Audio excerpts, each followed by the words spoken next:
Ici en plateau, la caméra extérieure, direction Dunkerque. On va retrouver Emmanuel Pal qui est dans le potager de la Tente Verte. Bonjour Emmanuel, comment ça va ce matin? Je vous vois pas, vous allez apparaître, voilà. Quel temps fait-il chez vous? Il fait beau?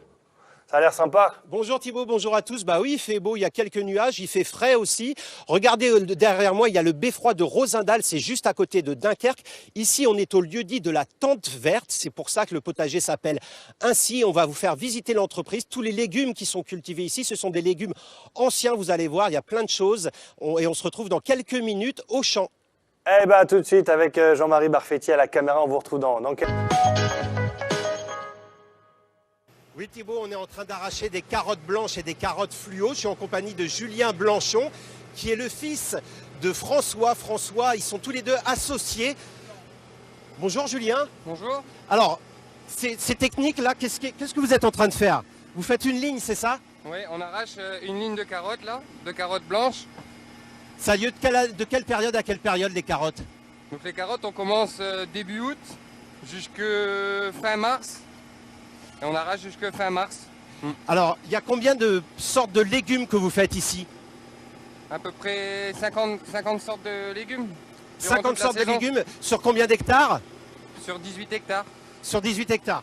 Merci, on va vous laisser travailler. On va aller voir Thibaut juste derrière où il y a.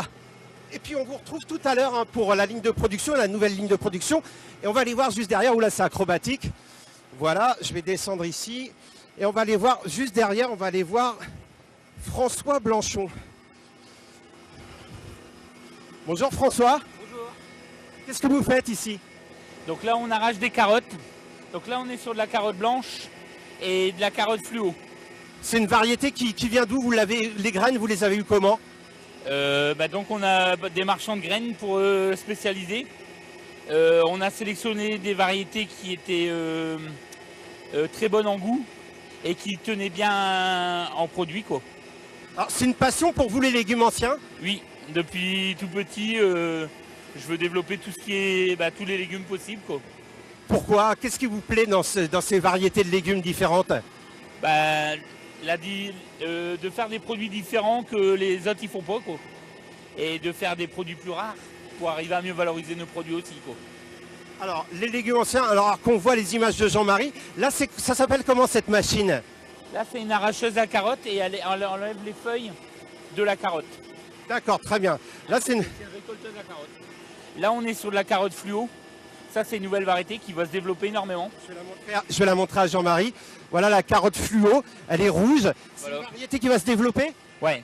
La violette était en... Je pense qu'elle va primer autant que la carotte violette, la purple haze. Alors vous en avez combien d'espèces de carottes ici? Des variétés de carottes, on en a 7 ou 8. 7 ou 8. Et en tout, vous avez 50 espèces de légumes que vous faites tout au long de l'année? Tout au long de l'année, ouais. Il y a des périodes creuses ici, dans la culture ou pas? On va dire 15 jours dans l'année. 15 jours, c'est quand? Fin mars. Fin mars. Ouais. Alors les carottes, elles vont où ensuite? Donc les carottes, elles sont mises dans un palox et ensuite on les stocke en frigo à une température d'1,5 degré pour qu'elles se tiennent le maximum de sa saveur. Et à un moment donné, on arrache une grosse partie des carottes des champs quand les gels ils arrivent. Ou alors on met des bâches. Vous étiez fils d'agriculteur? Oui, je suis fils de maraîcher, ouais. C'est ça qui vous a plu dès le départ? Ah, bouton, attendez. Ouais. Un petit problème. Vas-y. Mes parents étaient maraîchers. Et depuis tout petit, moi c'était maraîcher et rien d'autre, quoi. C'est ma passion, j'adore ça. Alors je m'éclate dans ce que je fais, quoi.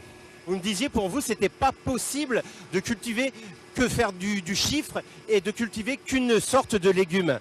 Ouais, oui, bien sûr. Moi, c'est surtout ma vente directe qui m'a déclenché à faire tous mes légumes. Avant, je faisais 4-5 variétés différentes. Et la vente directe m'a permis de pouvoir vraiment faire ma passion et de développer tous les légumes possibles. Alors après, les grossistes et supermarchés se sont intéressés à mes productions et c'est là on s'est bien mis à développer nos produits, quoi. Alors vous vendez à vos grossistes qui eux-mêmes vendent à des restaurants étoilés à Londres, à Paris. Ouais. Expliquez-nous comment ça a commencé cette histoire. Alors là c'est une histoire un peu particulière. Il y a une maison de retraite, les Petites Sœurs des Pauvres, qui sont à côté de chez moi. Et j'ai sympathisé avec Sœur Marie-Gabrielle. On s'est beaucoup entraidés. Et après, elle est partie sur le Paris. Et elle a été faire des quêtes sur Rungis. Et on se tenait toujours. Voilà, avec Thierry qui aidait aussi Sœur Marie-Gabrielle et qui a parlé. Sœur Marie-Gabrielle a parlé de moi qui faisais beaucoup des légumes anciens. Et c'est comme ça que ça s'est mis en place. Merci beaucoup François. Voilà. Merci. Voilà Thibaut pour cette séquence. Tout à l'heure, on va aller dans les frigos et on va aller voir le stockage des carottes et des autres légumes. À tout à l'heure Thibaut. À tout à l'heure Emmanuel, on vous retrouve dans quelques minutes en direct pour nous continuer à nous faire visiter ce potager de la Tente Verte à Dunkerque. Soyez les bienvenus sur le plateau de 9h05. Il s'est mis à l'abri, pas de danger de tic là où il est. Hein Nathalie? Normalement, à la maison, on est tranquille. Il faut bien enlever les bottes avant de venir. Allez Emmanuel. Exact Thibaut, il pleut plus là, il pleut pas pardon, excusez-moi. Regardez cette carotte, c'est une carotte fluo qu'on a vue tout à l'heure, elle a été récupérée, là on est dans l'atelier de marchandises. Alors il y a le stockage avant l'export, le lavage, l'épluchage éventuellement des légumes. Je suis en compagnie toujours de François Blanchon qui va nous dire un petit mot, qui va nous faire un petit laïus sur les espèces de carottes qu'on voit ici. Alors voilà, quelles sont ces espèces? Ça c'est la fluo, c'est ça? Oui, carotte fluo. Ouais. Vous la cultivez depuis quand? Cette année, c'est une nouveauté et je pense qu'elle va cartonner. Elle est très bonne en goût, très sucrée. La présentation est très belle et très originale. Donc là, elle a vraiment un grand avenir. Vous la vendez à qui? Donc là, on la vend au magasin et on a commencé à la vendre aux Anglais. Aux Anglais. Et on vend aussi avec Charles et So. Alors c'est beaucoup les Anglais ou pas? Ou c'est quoi votre... Comment non, ça se répartit? Là, on a un tout petit peu, c'est un essai qu'on a fait. D'accord. On met toujours à peu près 2 ans à faire des essais avant de démarrer une culture. Et là, on vient de rentrer dedans et l'année prochaine, on la développe. D'accord, très bien. Alors ça, c'est des palettes qui doivent partir aujourd'hui? Oui. Pour les Anglais, c'est ça? Pour les Anglais, pour Charlie et So. Pour Charlie et ça. Dites-nous un mot de présentation de ces différentes espèces de carottes, ces différentes variétés de carottes. Donc, là, on est sur de la carotte jaune. Donc la présentation est très importante dans les colis. On a plusieurs modèles de présentation. Là, on est sur de la carotte blanche. Il y en a qui sont White satin. White satin, très bien. Il y en a qui valent plus cher que d'autres, des espèces qui valent plus cher que d'autres? Ces variétés-là ne donnent pas des très gros rendements. Mais par contre, au niveau du goût, ce qu'on recherche toujours dans les nouveaux légumes qu'on fait, c'est le goût. Très bien. Alors dites-moi la différence de goût. Là, c'est sucré. Là, c'est plus sucré. La carotte jaune, elle est entre les deux. Celle que je préfère, moi, c'est la carotte blanche. Elle est très très bonne. Et après, il y a la carotte normale, la carotte traditionnelle. Très bien. Et on a aussi la carotte violette, la Purple Haze. Et après, il y a la Deep Purple et encore d'autres variétés. Alors celle-là, ça a quel goût, celle-là, cette carotte violette? Alors, celle-là, elle est... entre plus forte, un peu plus doux. Un peu plus doux, d'accord, très bien. Mais c'est sa couleur qui fait vraiment l'originalité et l'intérieur de la carotte. On l'utilise sur la décoration au niveau des assiettes, en soupe aussi et en râpé. C'est vendu combien une cagette comme ça ou le kilo de carottes? Donc on la vend à peu près à 1,20 € le kilo. D'accord, pour les grossistes comme pour la vente qu'on verra au potager tout à l'heure. Voilà. Après ça, il y a le frigo. Avant ça d'ailleurs, il y a le frigo. Là, c'est là où on stocke. Il fait combien de degrés ici? Donc là, il fait 1 degré. 1 degré. Pourquoi on les met au froid, les légumes? On arrache juste avant les gros gels. On va stocker la carotte dans des palox qui font à peu près 500 kg. Et le froid va les... C'est ça le palox, c'est ça hein? Le palox, c'est ça. D'accord. Donc on va... ça permet pour les préparations de commandes de pouvoir anticiper et préparer très vite les commandes, mais surtout de garder bien le produit dans sa pleine... garder toute sa saveur, et elle va rester quasiment telle quelle que dans le champ. Elle reste combien de temps ici à peu près, les carottes? Donc là, en frigo, on peut la conserver jusqu'au mois d'avril. Jusqu'au mois d'avril, Après, on n'arrache pas tout au champ. On stocke pas tout, on garde toujours une partie au champ quand même. D'accord, très bien. On va aller voir pas l'arrachage, pardon, le lavage des poireaux. On va le mettre la machine en route. Vas-y, viens. En route. Mets-le. Voilà, donc c'est cette machine-là. Regardez un peu. Alors ça sert à quoi? Ça sert donc à laver? C'est lavage et épluchage de poireaux. Lavage et épluchage des poireaux. Voilà. Donc, on met les poireaux au bout à droite, c'est ça? Ouais, voilà. On va aller voir ce que fait Julien. Voilà. Alors, Alors cet outil de production, il va être modernisé prochainement. Oui. Donc là, on va faire au niveau des carottes, de tout ce qui est légumes racines, on aura une trémie avec une chaîne de tri, une chaîne de préparation qui va améliorer nos qualités du travail et qui va aussi permettre être plus compétitif dans le travail et plus performant. Et baisser nos coûts du travail aussi. Elle arrive quand cette machine? Dans 15 jours. Dans 15 jours, vous l'attendez avec impatience. C'est clair, ouais. Bon, bah, très bien. Merci beaucoup, François. Voilà, après. Tout à l'heure, on va se retrouver, Thibaut, au potager. Le potager, c'est le magasin qui vend les légumes aux particuliers. Et puis, on va goûter une soupe. Je vous dis à tout de suite, Thibaut. Ah, tout de suite. Direction Dunkerque, justement. Merci, Claire. Direction Dunkerque, on retrouve Emmanuel Pal en direct, sous le soleil.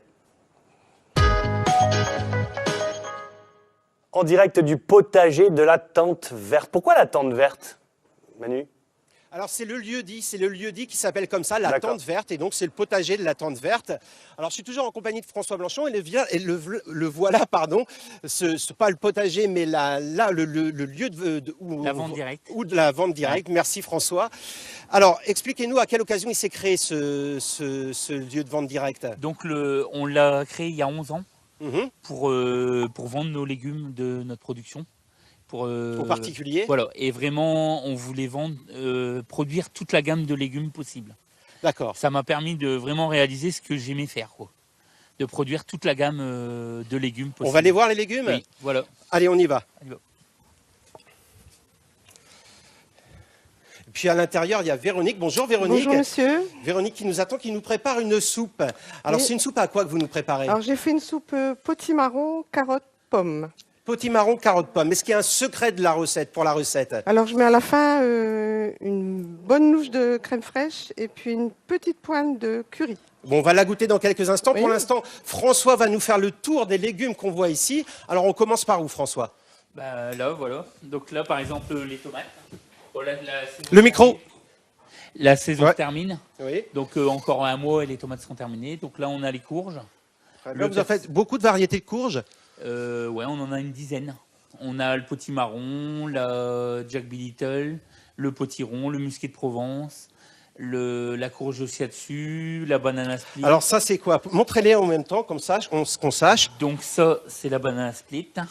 Là, on est sur le potimarron, on a le potiron, la courge shiatsu. C'est impressionnant. Comment ça se consomme? Ça se mange essentiellement en soupe ou pas?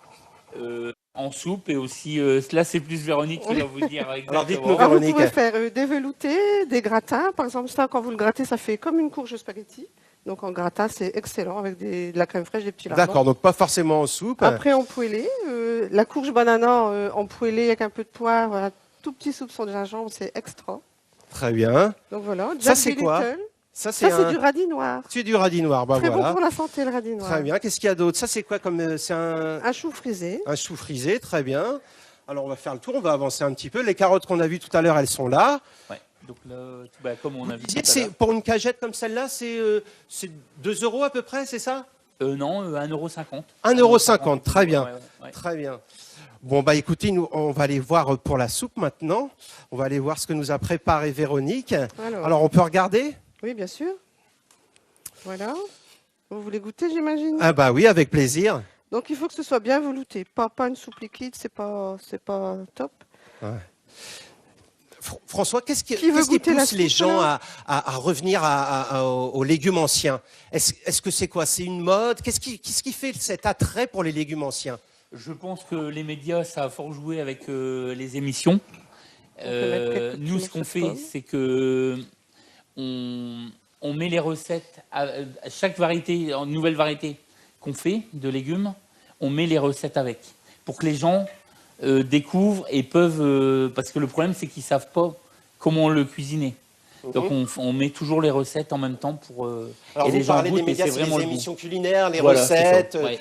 Très bien, très bien. Ça a vraiment joué sur la tendance. On le voit tous les ans, on vend de plus en plus. Et c'est une tendance, vous pensez, qui va durer dans le temps ou c'est juste une mode? Elle dure déjà depuis un certain temps. Oui, pour moi, c'est vraiment. Les gens sont vraiment en recherche de nouveautés et de goût. Parce que nous, ce qu'on recherche toujours, c'est le goût. Ça fait combien de temps que vous êtes installé ici? La vente directe, ça fait 11 ans. Et ça fait 22 ans qu'on est à notre compte. Et les légumes anciens, ça fait combien de temps? 11 ans. 11 ans, depuis le début. Depuis 12 ans. Ouais, c'est ce que vous disiez au départ. Hein. Ouais. Passionné par vers 8-10 ans, vous vouliez déjà cultiver une variété impressionnante de légumes. C'était votre rêve. Bah, moi, je regardais les catalogues de légumes quand j'étais petit. Les autres regardaient les bandes dessinées. Moi, c'était les légumes, quoi. J'ai dit un jour, je vais faire ça. Et j'ai vraiment mis en route ce que j'aimais faire, quoi. Au début de mon installation, je faisais 5-6 légumes différents. Mais j'avais vraiment envie de découvrir les autres légumes. Alors, c'est des petites quantités de production. C'est combien, par exemple, le tonnage ou Aujourd'hui, c'est plus des petites productions parce qu'on vend en même temps. On vend notre vente directe, mais on vend aussi aux grandes surfaces, aux grossistes et aux Anglais et tous nos grossistes. Ça demande une belle organisation, j'imagine, pour... Oui, il faut être très organisé parce que on n'a que 24 heures dans une journée. Ouais. Donc, il faut anticiper, beaucoup anticiper. Et... Alors, vous organisez comment? Vous avez un tableau, vous notez tout est dans la tête? Beaucoup dans la tête, mais on note aussi. Mais il faut anticiper plusieurs jours à l'avance les stocks. On est toujours prêt pour préparer, quoi. Les frigos permettent de pouvoir faire cela. Les particuliers, vos clients particuliers, ils viennent de loin chercher des légumes anciens ici? Donc on va dire que ça reste local, mais on a aussi des Lillois et des Véroniques. Des Belges, pas mal de Belges aussi. Des Belges, des Lillois qui font le déplacement pour chercher des légumes. Ouais. Voilà, on est tout près de la frontière belge aussi. On est à Oui, 10 mais Lillois, ça fait quand même 70 km. Oui, on a des clients qui viennent. D'accord, ils viennent prendre des grosses quantités à ce C'est moment-là? aussi le tourisme. Hein. L'été, les gens viennent sur la côte. D'accord. Et découvrent, et après reviennent à notre magasin. Alors là, Véronique, vous avez ajouté des morceaux de pommes. Des morceaux de pommes pour donner un je vous petit croquant, je vous propose à la qu'on dégustation. goûte à ce moment-là. Allez-y. Allez, c'est parti. Elle est encore chaude? Ah oui, elle est chaude quand même. Oui, Si, pour un petit peu. oui voilà, François. Ouais, elle est excellente.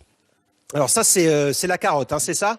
Donc c'est potimarron, carotte, pomme. Potimarron, Donc, carotte il y a et une pommes. pomme dedans qui Et est alors- mixée avec les légumes Ouais. et une pointe de curry au dernier moment. avec Alors un ce sont petit peu toutes de vos crème recettes. fraîche. C'est toutes mes recettes que je glane un peu, mais je rajoute toujours une petite touche à moi.